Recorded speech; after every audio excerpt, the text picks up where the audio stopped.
En junio de 1975 muere en Madrid un escritor llamado Dionisio Ridruejo. Su entierro es un duelo que trasciende el dolor de quienes acuden a despedirle. El dictador Franco aún vive y los que lloran la muerte del poeta forman parte, casi sin excepción, de la oposición al régimen, de todas las tendencias de esa oposición. Están despidiendo a un demócrata, a un hombre que llevaba muchos años luchando contra la dictadura, buscando una España democrática en la que cupieran todos. Dionisio Ridruejo había luchado contra Franco, pero antes fue uno de los fundadores de su régimen, uno de los más radicales fascistas que contribuyeron a consolidar su poder. Su cambio de actitud no se debió a que cayera de ningún caballo, fue progresivo y cabal, propio de un hombre íntegro que nunca ocultó su pasado y que asumió su historia con arrojo pero sin arrogancia. Fue un hombre culto, un excelente ensayista y un poeta notable, y murió sin ver cumplido su sueño de una España libre y sin Franco.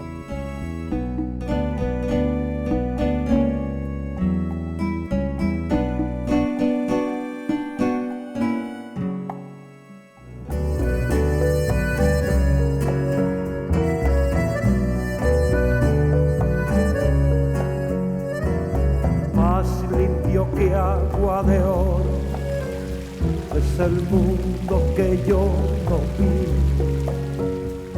No hay nada. Yo pasé los primeros 10 años de mi vida en el Burgo de Osma, que es una pequeña ciudad episcopal, una villa episcopal, excelente repostería y escaso entusiasmo por las artes y las ciencias. Que yo era un huérfano temprano, hijo de viuda, y pertenecía a una familia de comerciantes, la que era el único varón.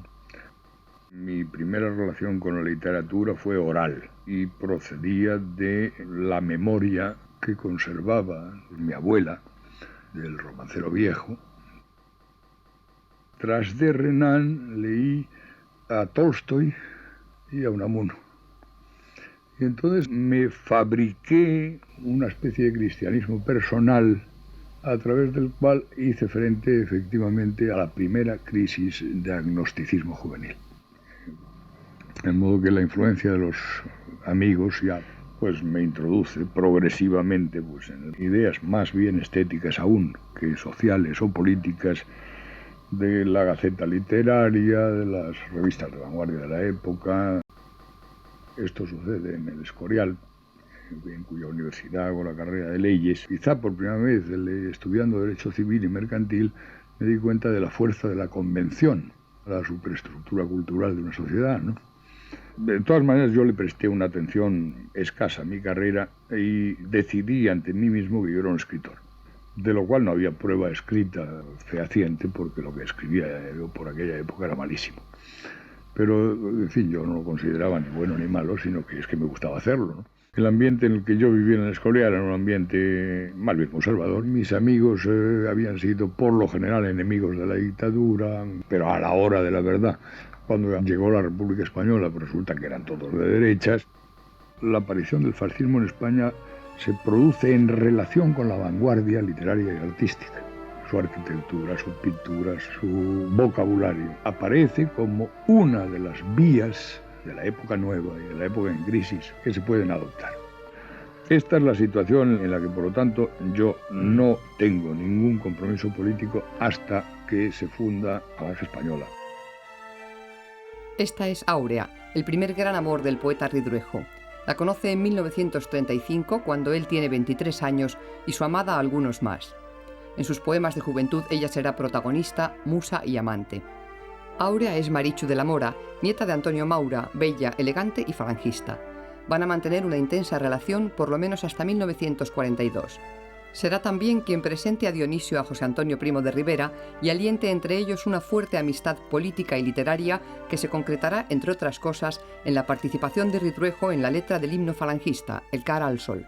Dionisio entonces tenía 23 años, algo así, cuando de pronto pues se topó con Áurea, que Áurea era falangista también. Fue precisamente por intermedio de Áurea que Dionisio apareció una tarde en Segovia y conoció a José Antonio. Yo creo que fui uno de los primeros fundadores en Segovia de esta falange nueva, que nos parecía muy poética y muy revolucionaria y evidentemente muy respetuosa con las sagradas tradiciones que habíamos mamado. Dedicaron la noche, ¿no?, con 2 falangistas armados a la puerta, a componer este himno, El cara al sol. Y Dionisio pues aportó ese famoso verso de volverán banderas victoriosas al paso alegre de la paz. Y la guerra civil me encuentra situado en esa afiliación.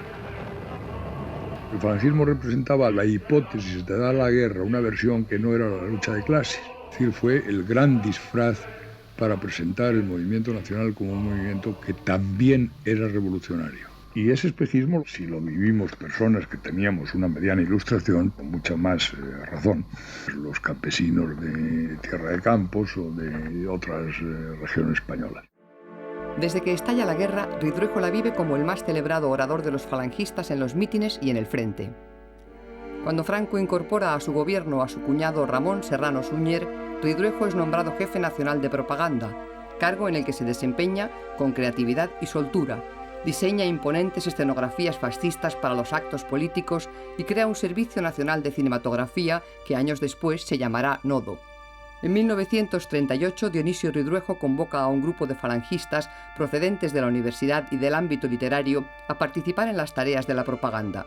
Es el Grupo de Burgos, que permanecerá unido durante casi 4 décadas. En enero de 1939, el ejército de Franco entra en Barcelona. Ridruejo intentará sin éxito distribuir propaganda bilingüe en castellano y catalán. Pero aprende enseguida que el catalán no es la lengua del imperio.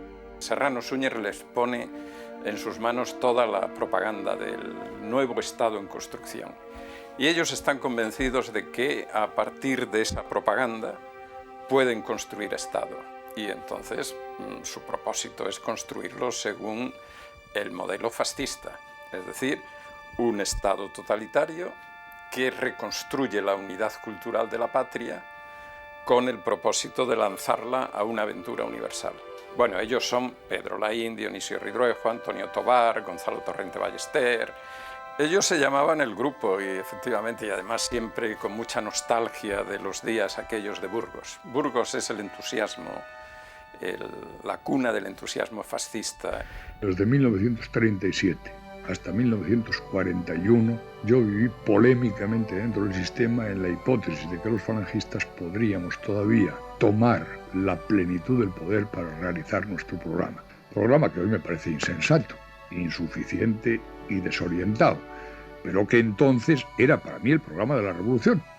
Aspirábamos en la hipótesis de que más pronto o más tarde se produciría la confrontación universal entre el mundo que considerábamos decadente, burgués y democrático, y el mundo que considerábamos pujante, es decir, fascista y proletario. Naturalmente, estas dos palabras unidas hoy parecen una insensatez, pero entonces no se decía otra cosa. Pues que esa confrontación se produciría de una manera y que esa sería la gran ocasión de España para levantar cabeza. Es decir, la imagen de un acto que produce efectivamente una decisión y que no la produce esperando ni trabajando, sino la produce de golpe, la produce de repente. El primer momento en que las perplejidades se hicieron intensas pues fue el momento en que el general Franco, al que todos despreciábamos y al que nadie quería en el mundo falangista, que luego naturalmente le serviría de la manera más adulatoria y lamentable, tomó el poder pues, por una decisión unilateral, lo cual ya indicaba por de pronto que el poder sería compartido con la casta militar. La dictadura de la Iglesia sobre la cultura española se iniciaba en plena guerra. El entusiasmo de la entrada de Barcelona, de Pedro Laín y de Dionisio Ridruejo, es un recuerdo permanente en sus vidas, porque piensan que la llegada a Barcelona va a ser el gran momento refundacional de España. Ellos querían evitar una entrada en Cataluña de las tropas franquistas que fuera extremadamente cruel con los catalanes. Y esa propaganda, una propaganda escrita en catalán, que se preparó, que simplemente quería decir los catalanes no tienen que temer al franquismo por el hecho de ser catalanes. Tienen que temer al franquismo por haber sido republicanos, por haber sido de izquierda. No se pudo distribuir, porque el general en jefe de los servicios de ocupación lo impidió. Sí, se vio que la enseñanza sería un feudo fundamentalmente eclesiástico, de modo que el poder del ejército, el poder de la Iglesia y detrás de ellos el poder de la alta burguesía se dibujaban como amenazas evidentes. El 1 de abril de 1939 la guerra termina y en Madrid desfilan las tropas triunfantes. En noviembre del año siguiente, es Dionisio Ridruejo quien diseña el espectacular traslado de los restos de José Antonio desde Alicante hasta el monasterio del Escorial.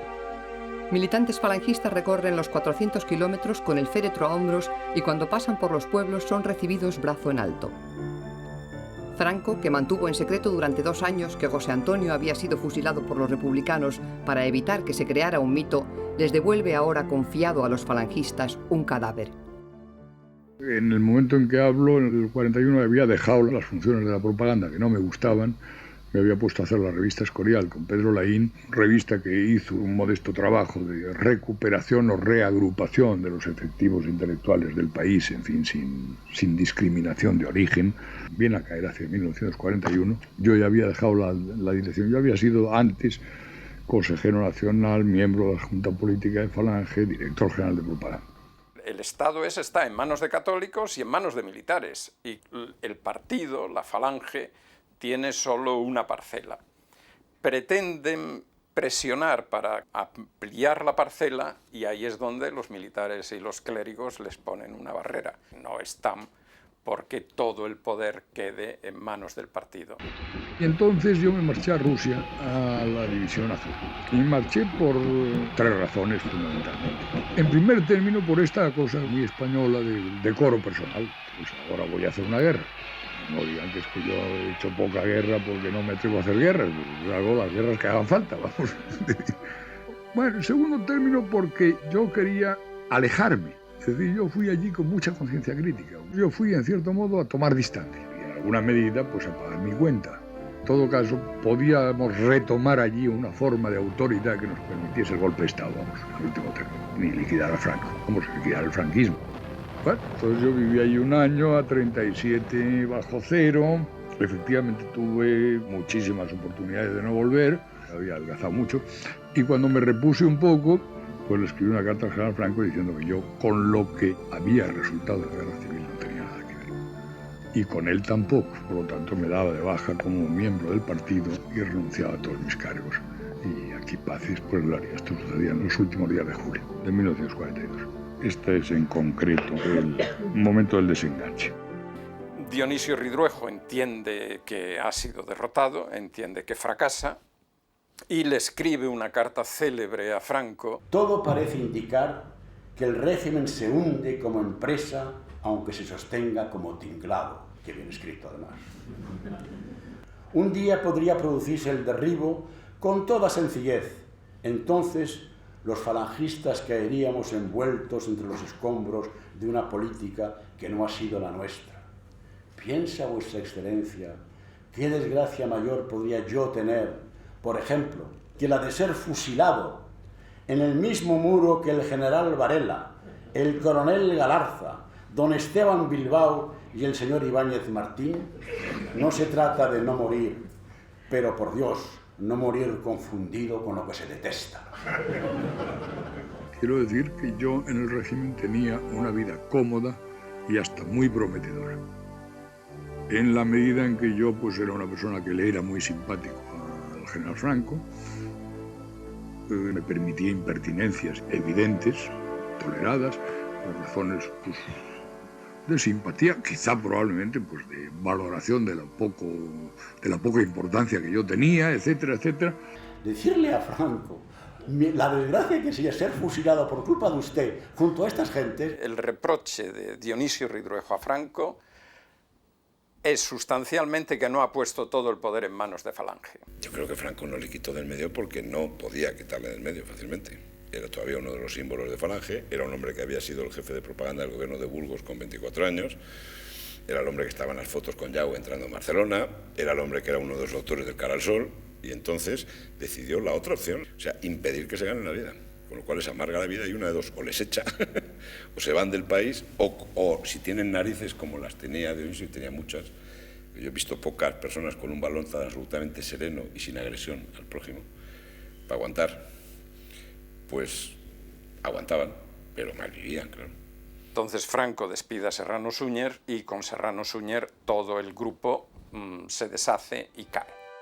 2 meses antes de la caída de Serrano Suñer y como consecuencia de la carta que ha escrito a Franco, Ridruejo es confinado en Ronda, donde pasa 8 meses hasta que le trasladan cerca de Barcelona. En Alella se reencuentra con Gloria de Ros, a quien había conocido durante la guerra. En este periodo se relaciona con intelectuales catalanes, casi todos antiguos falangistas, reunidos en torno a la revista Destino. Yo estuve sin acción política de ninguna clase entre 1942 y 1952 aproximadamente. Es una época en que pasé 5 años confinado, viviendo una vida muy intimista, viviendo en el campo, leyendo mucho, escribiendo bastante, en fin, estando muy en la naturaleza. Y bueno, fueron además los años del poeta recién casado, en fin, etcétera, etcétera, sobre los cuales he escrito un librito que se llama Diario de una tregua, que es un libro muy intimista, en el que no pasa nada más que hay perros, gatos, flores, con un cierto trasfondo de tragedia, de estar viendo que debajo de aquello estaba sucediendo lo trágico. Los años de gran escasez eran los años de gran pesadumbre social. Él había llegado a Cataluña hacía poco tiempo, desde Ronda, donde Juan Ramón Masoliver había conseguido que pasara un clima más benigno como el del Maresme en Cataluña. Fuimos a verle a su piso de la calle Gerona, se estableció una simpatía instintiva en el acto, teníamos amplios terrenos de coincidencia intelectual y literaria, no política todavía, porque él estaba todavía en una postura falangista. Él vuelve a encontrarse con el grupo de antiguos falangistas, algunos y otros no, pero de catalanes que habían estado con él en la Jefatura Nacional de Propaganda en Burgos, y una parte de esas personas ha evolucionado. Nosotros tendíamos a la anglofilia en aquel momento, que no estaba nada bien vista, apoyados también en el semanario Destino, nacido en Burgos durante la Guerra Civil, y varios de cuyos personas más destacadas se habían trasladado a Barcelona como catalanes que eran. La colaboración de Ridruejo con Destino es inseparable, por otro lado, de su vinculación a Cataluña. En fin, es un mundo con el que Ridruejo va luego a emparentar. Su mujer, no lo olvidemos, Gloria Ros, era catalana. Yo conocí a Dionisio a través de Gloria, y entonces llevaba el pelo un poco como bueno, me llamaba Rolando, sencillamente. Y entonces el recuerdo que tengo es que los vi bajar por la viña y cogidos de la mano. Se casaron en Barcelona, en la iglesia del Pino. Fue una boda que hizo mucha pachoca, estaba muy bien, todos estábamos muy elegantes. Ellos se fueron luego a Mallorca, creo, de viaje de novios. Cuando estábamos aquí en Alella, Dionisio, que tenía una habitación arriba muy modesta, escribía todo el día, se paseaba, miraba, contemplaba, y por las noches bajaba y estábamos todos esperándole aquí.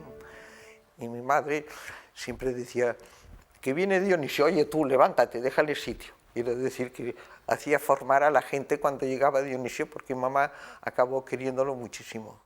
En 1948 se le levanta el destierro y es nombrado corresponsal en Roma de Piresa, la agencia de prensa del Movimiento Nacional. La experiencia romana significa un avance en su evolución política porque le permite contemplar en directo y día a día la vida en democracia. Su vuelta a España en 1951 coincide con el nombramiento por Franco de un nuevo gobierno tímidamente liberalizador, con la presencia de Joaquín Ruiz Jiménez como ministro de Educación. A Ridruejo le ofrecen el cargo de director general de Bellas Artes y la Falange le invita a reincorporarse a los cuadros de mando del Partido Único. Rechaza ambas ofertas. Prefiere dirigir Radio Intercontinental, propiedad de su amigo y protector Serrano Suñer. Ridruejo se mueve en estos años en la frontera entre el viejo aparato falangista y los aires liberales que respira cada vez con más deleite. Yo ya para entonces, en fin, bueno, 10 años no son un proceso de conversión que no representan la caída del caballo, sino un proceso de maduración, pues era un demócrata.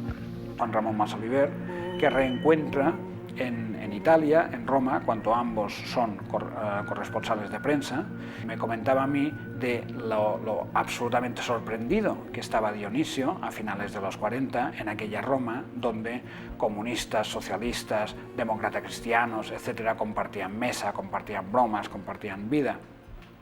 Y creo que eso jugó un papel central en dejar de ser un fascista y pasar a ser un demócrata. Y en el 51 Franco llama a Ruiz Jiménez a hacerse cargo del Ministerio de Educación, y Ruiz Jiménez llama a Tobar para hacerse cargo del rectorado de Salamanca, a Pedro Laín para el rectorado de Madrid, y es un momento en el que el grupo se vuelve a reconstruir para hacer lo que Ruiz Jiménez llama una política de la cultura.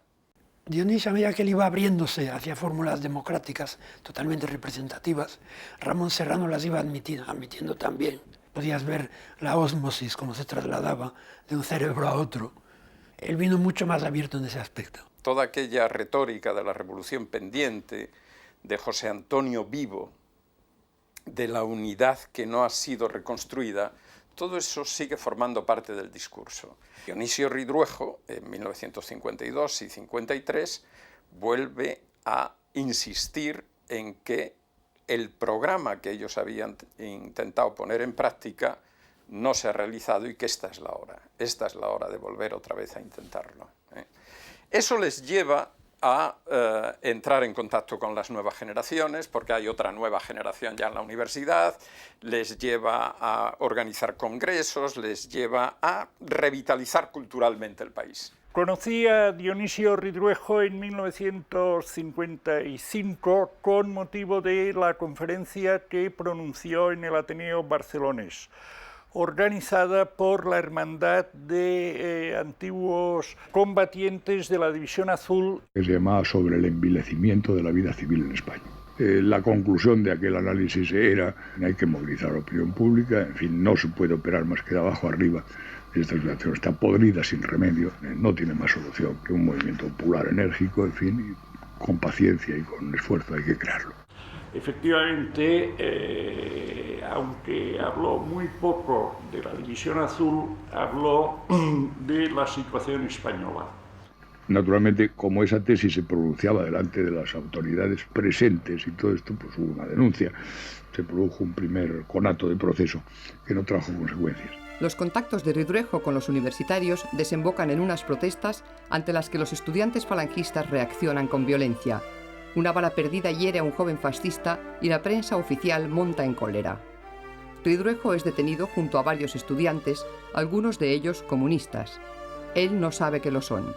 Bueno, luché en la medida de lo posible en la prensa, en conferencias, hasta que esta actividad me puso en contacto con los grupos universitarios que empezaban a moverse y entre los cuales, como es natural, los más enérgicos pues portaban más bien ideologías marxistas, en fin. Y con este grupo de muchachos entré en una serie de juegos conspiratorios que dieron como resultado el pequeño escándalo de 1956. Ridruejo es nuestro abridor de puertas, ¿no? Fue el que nos presentó a Pedro Laín, que era entonces rector de la Universidad de Madrid, el que nos abrió el mundo, ¿no? Yo protegí la formación de unos comités que empezaron por utilizar las aulas de cultura, siguieron por convocar un congreso de estudiantes jóvenes y después de esto ya lanzaron o intentaron lanzar un manifiesto exigiendo la disolución del SEU y, en fin, tratando de politizar la universidad. Y bueno, yo estuve en eso y en esa situación se produce el pequeño tumulto del 56 en el que efectivamente voy por primera vez en la cárcel. Los energúmenos que entraron en la Facultad de San Bernardo, en la Facultad de Derecho, y bueno, empezaron a pegar a estudiantes, ¿no? Es decir, fueron ellos realmente los autores de los sucesos, ¿no? La gente salió a la calle y se pelearon en la calle de San Bernardo, pero nosotros no estábamos. Ridruejo mentalmente había roto, pero una cosa es romper mentalmente, y otra cosa, objetivar concretamente la ruptura. Trabajaba en Radio Intercontinental, cuyo presidente era Ramón Serrano Súñer. Es decir, él se movía, creo, ¿no?, entre el régimen y lo que parecía que empezaba a ser la oposición, pero del interior. Pedro Laín, Tobar, el equipo de Joaquín Ruiz Jiménez, es decir, en aquel ambiente pues tuvimos una serie de reuniones, alguna de ellas en casa de Ruiz Gallardón padre, y que fueron las que se instrumentaron un poco para pensar que habían sido reuniones clandestinas o ilegales dentro de la legislación de aquella época. Alguien pide cabezas, ¿no? Entonces, como había sido un movimiento muy incontrolado, había sido un movimiento reactivo, tampoco había lo que ellos llamaban entonces cabecillas. En la primavera del 56, unas semanas después de aquellas manifestaciones estudiantiles de febrero del 56, él fue uno de los detenidos. Detuvieron a Javier Pradera, a Miguel Sánchez Mazas, a Tamames, en fin, todo este grupo de universitarios. En la Dirección General de Seguridad estábamos incomunicados, pero cuando nos pusieron en una cárcel normal, entonces la cárcel de Carabanchel, tuvimos unos días de convivencia. Y conocimos a todas las personas que habían sido detenidas con nosotros. Nosotros, los chicos jovencitos, habíamos engañado a los seniors porque ninguno creía que fuéramos miembros del Partido Comunista. Cuyo responsable máximo era Jorge Semprún, entonces se llamaba Federico Sánchez, que vivía en una rigurosa clandestinidad y era el que daba las instrucciones a través de Enrique Mújica. Sale de la cárcel, todavía no sabe que somos comunistas y eso le dicen que lo somos porque ya no quieren tratar de atapar malas cosas porque Dionisio se ha abortado con una enorme honestidad con nosotros. Y él hizo una nota interna, una carta a las autoridades franquistas explicando lo que había ocurrido y justificando la rebelión estudiantil. Y su tesis era que no había habido ninguna organización comunista detrás de aquellas manifestaciones totalmente espontáneas. Jorge Semprún, alias Federico Sánchez, nos había metido a todos en el Partido Comunista y nosotros, sobre todo gracias al genio enredador de Enrique Mújica, habíamos enredado a Dionisio, a Gallardón, a Elorriaga, a todos estos, pero ninguno se les podía pasar por la cabeza que estos chiquitos de buena familia que éramos nosotros estuviéramos en el Partido Comunista, ¿no? Javier Pradera, que tenía con él buena relación, les dijo, pues sí, ha habido algo, ha habido una gran espontaneidad, pero también ha habido un núcleo y que además es un núcleo de gente que quiere conocerte, quiere hablar contigo.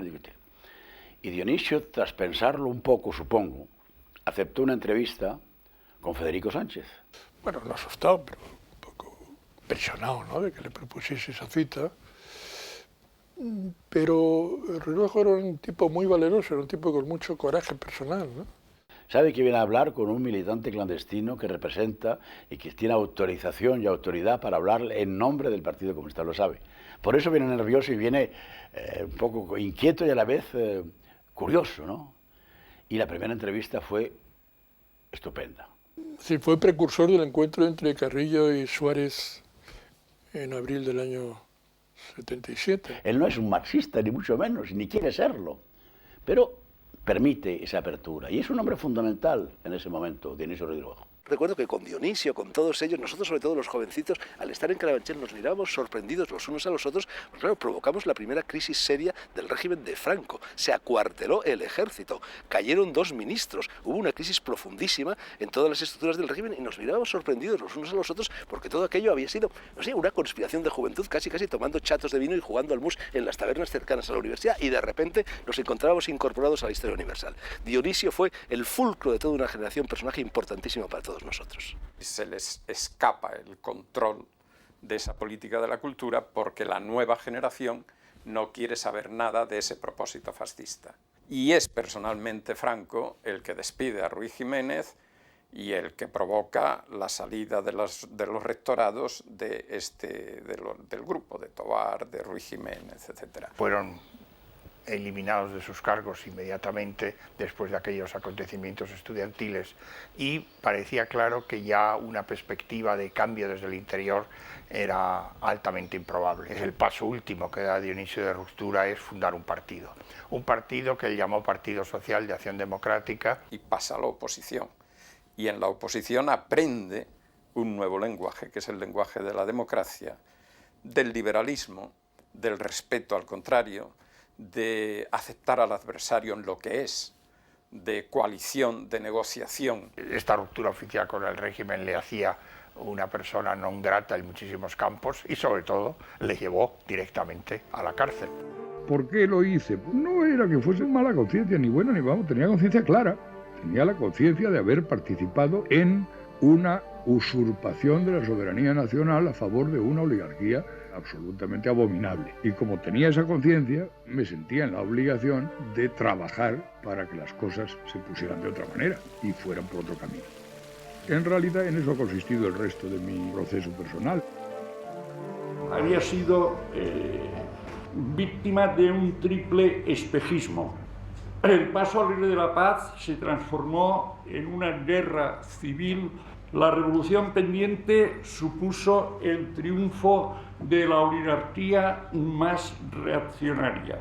Y la España alegre y faldicorta tuvo su traducción en el nacionalcatolicismo. Lo único que le quedaba de falangista a Dionisio Ridruejo es aquel lema famoso, ¿no? Inasequible al desaliento, ¿no? Esa cursilería de Falange, en él no era cursilería, era inasequible al desaliento. En fin, liberalizar el régimen significaba acabar con la división de vencedores y vencidos, establecer un cierto plan de vida colectiva y liberalizar el nivel y el tono de la vida del país y ir hacia una perspectiva democrática.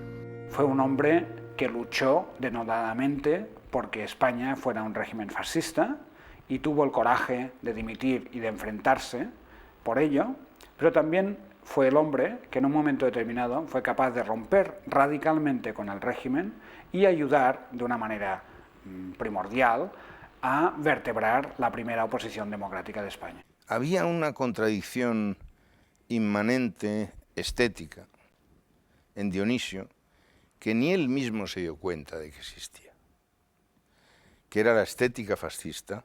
Que el fascismo de Dionisio, pues es un fascismo real, llega a él siendo joven a través de la vía estética.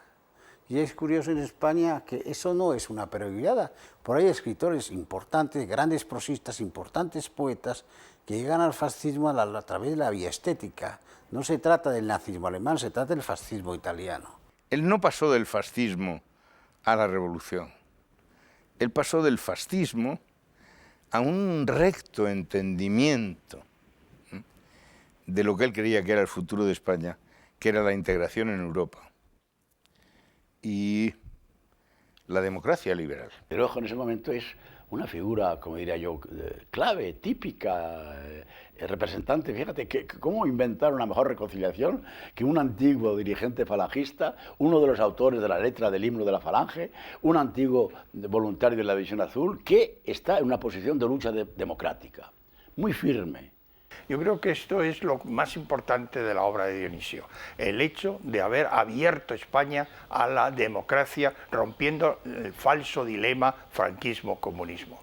Y solo se podía hacer desde los valores morales, desde una ética de la libertad que le obligaba a luchar aunque no hubiese ninguna perspectivas de éxito a corto o mediano plazo. Lo que hay que hacer siempre tiene sentido. Es muy difícil en cualquier país del mundo, en España como en otros, encontrar una persona cuya base sea, puedas decir tranquilamente, que es la integridad más absoluta. Yo, que era un criajo, entonces, le decía en broma, como un día los suyos lleguen al poder va a tener usted un problema espantoso porque va a tener que volver a pasar a la oposición, porque la política siempre es igual.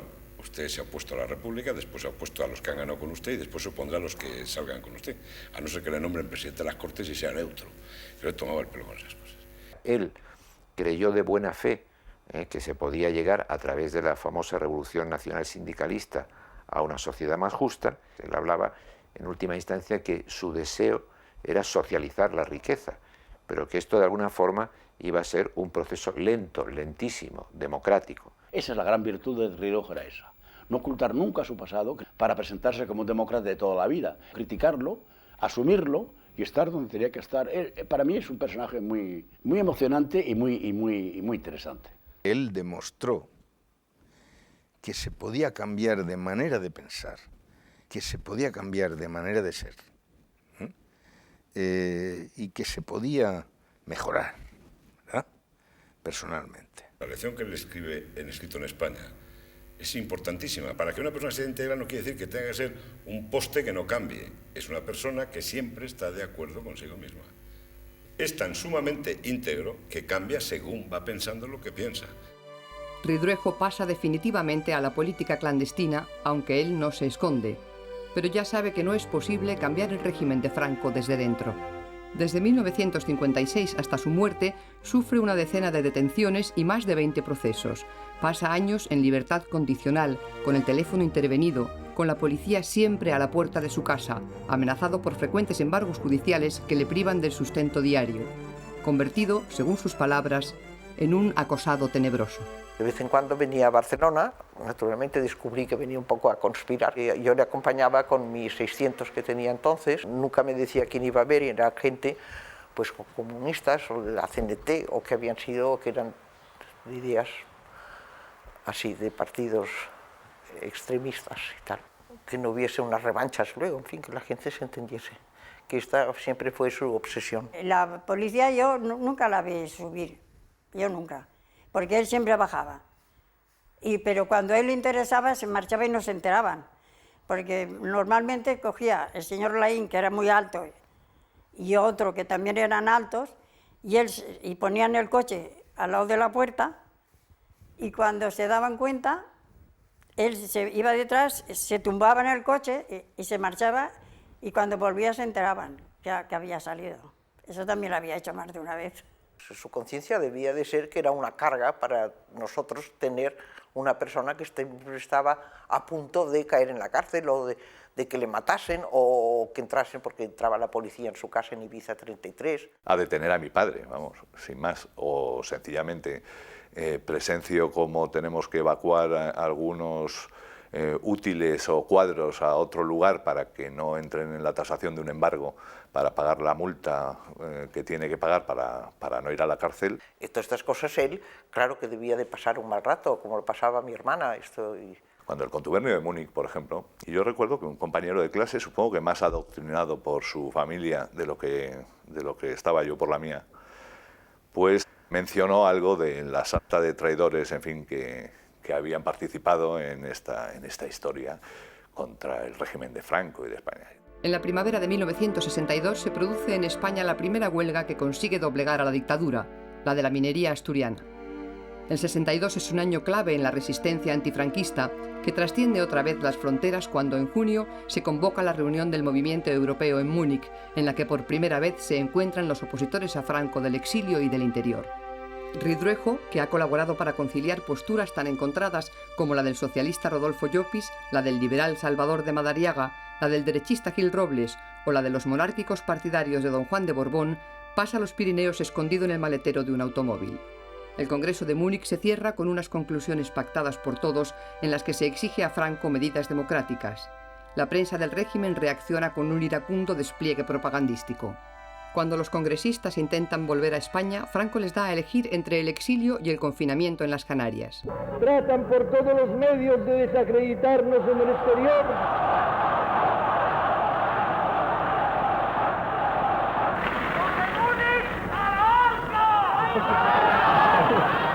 No fue nada fácil preparar aquella reunión de Múnich por muchas razones.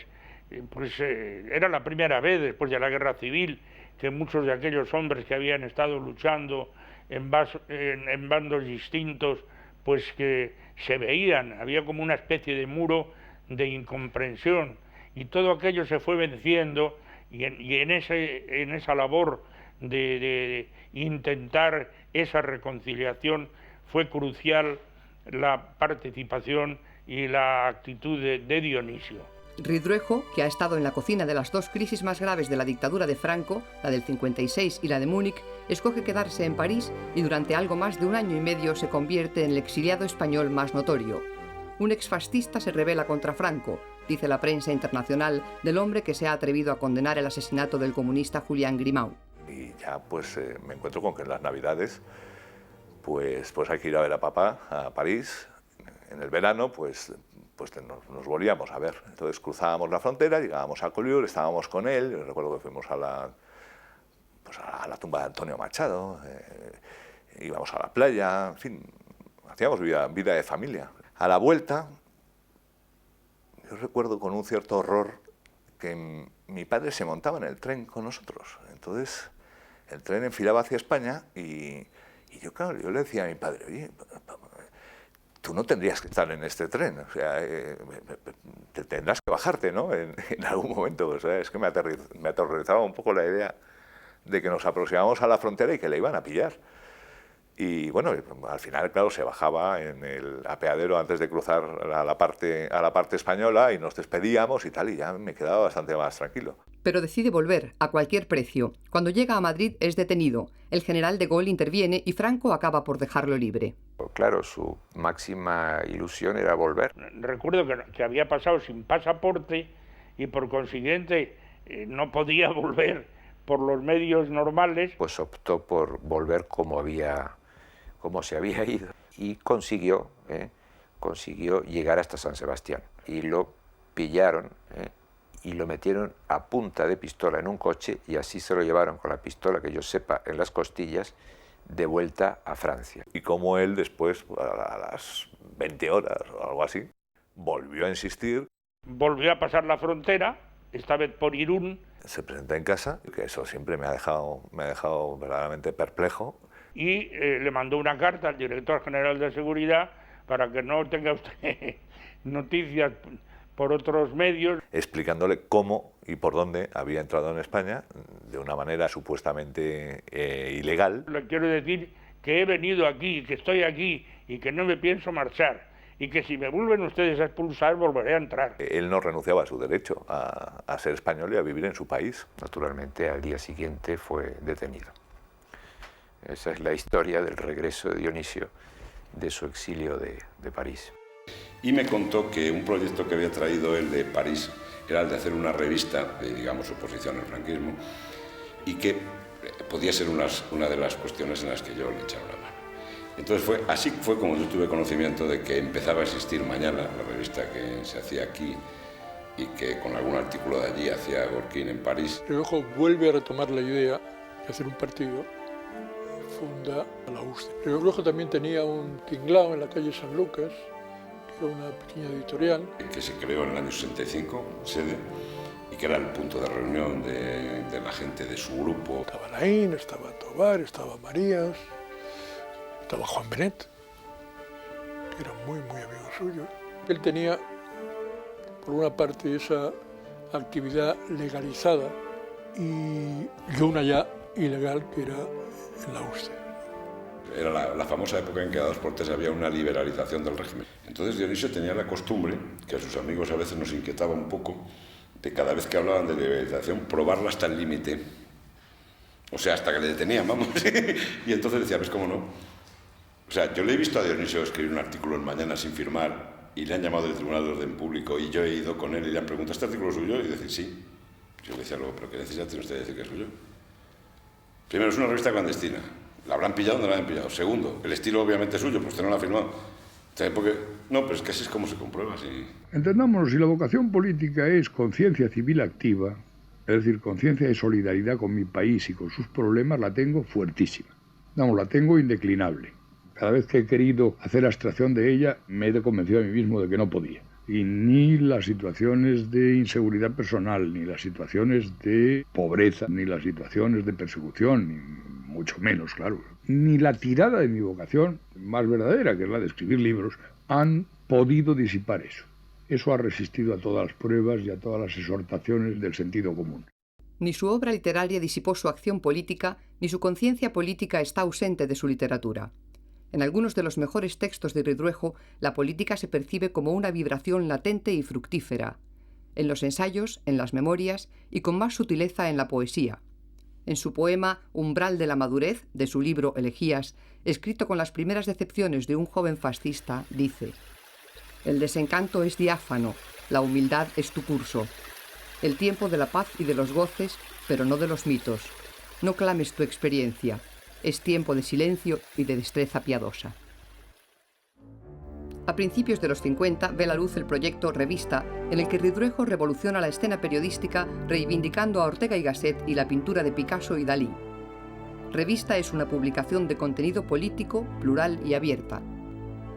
También hizo, con la ayuda de su esposa, Gloria Ros, una brillante traducción del Quadern Gris, una de las obras maestras de Josep Pla, uno de sus escritores más admirados.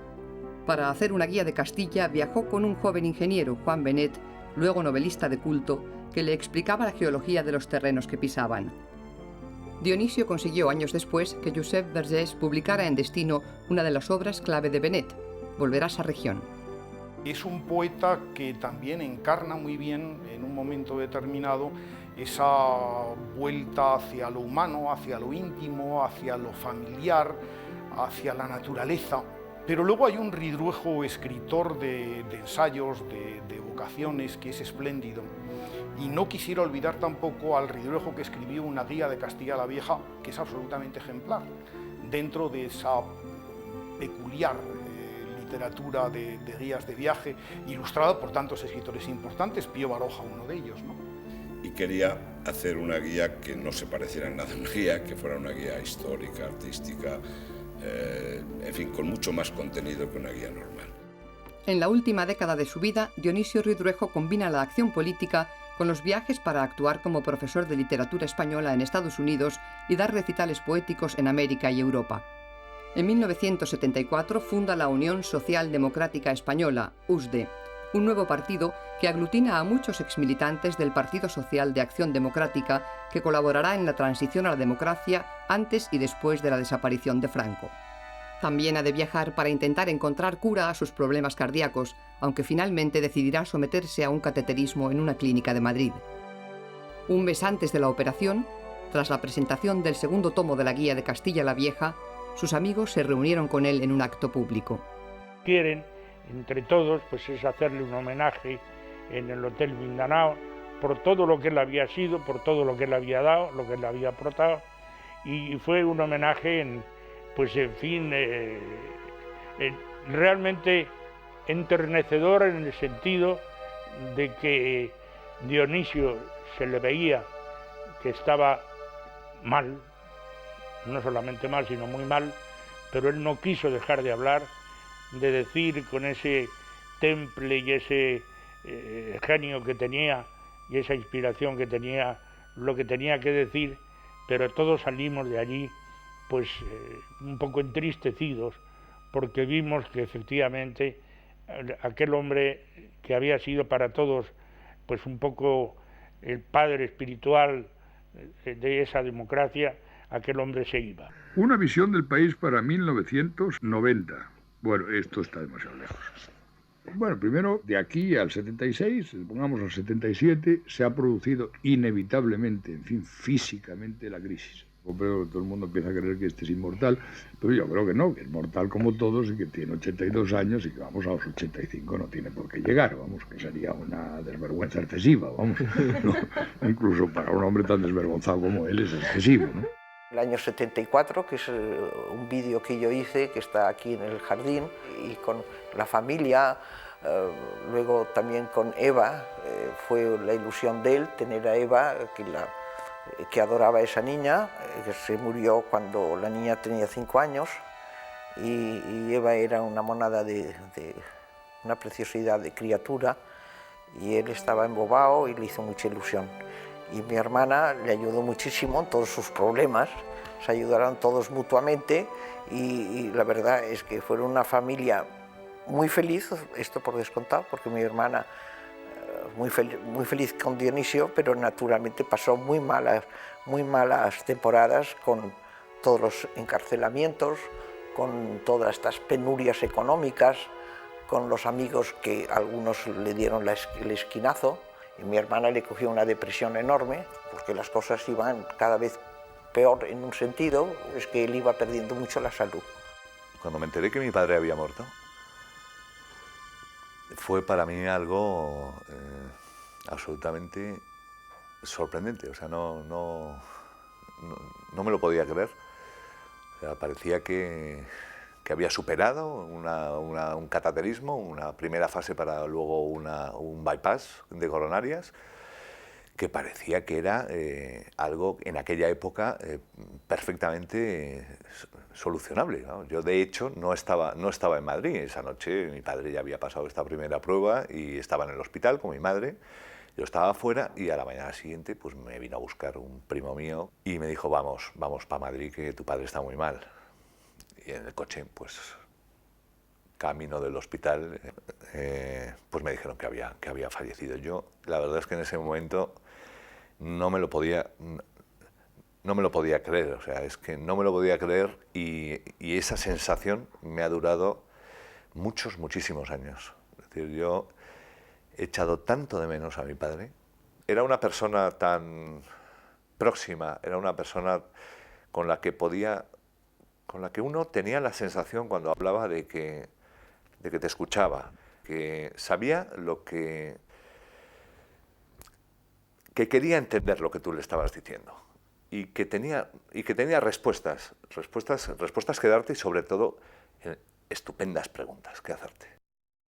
Murió el 29 de junio de 1975, Franco murió el 20 o 21 de noviembre de ese mismo año y realmente por menos de 4 meses Ridruejo no pudo ver el entierro de Franco.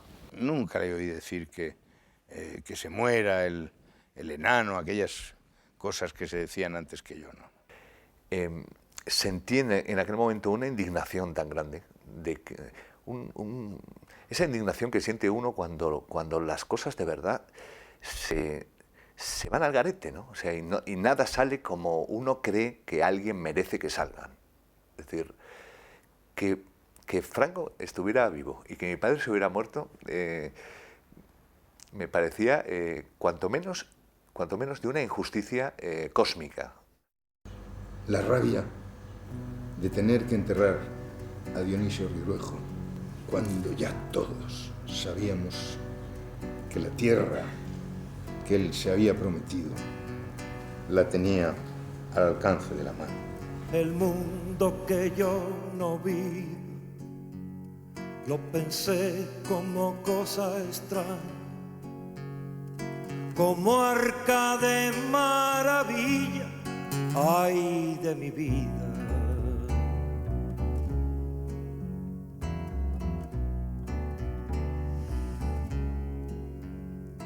Allí sonará la idea de que lo primero de todo era cancelar la guerra civil y dar a los españoles de uno y otro bando las esperanzas de un porvenir común,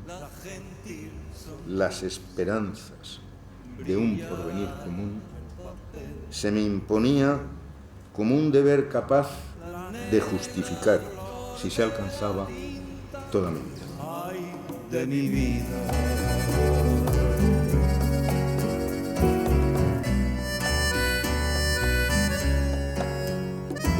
Será posible que ven los amigos y que era un hombre y te quiso mucho y mucho, llorando digas, es el mundo que no conoce, Atlántida sumergida, ay de mi vida.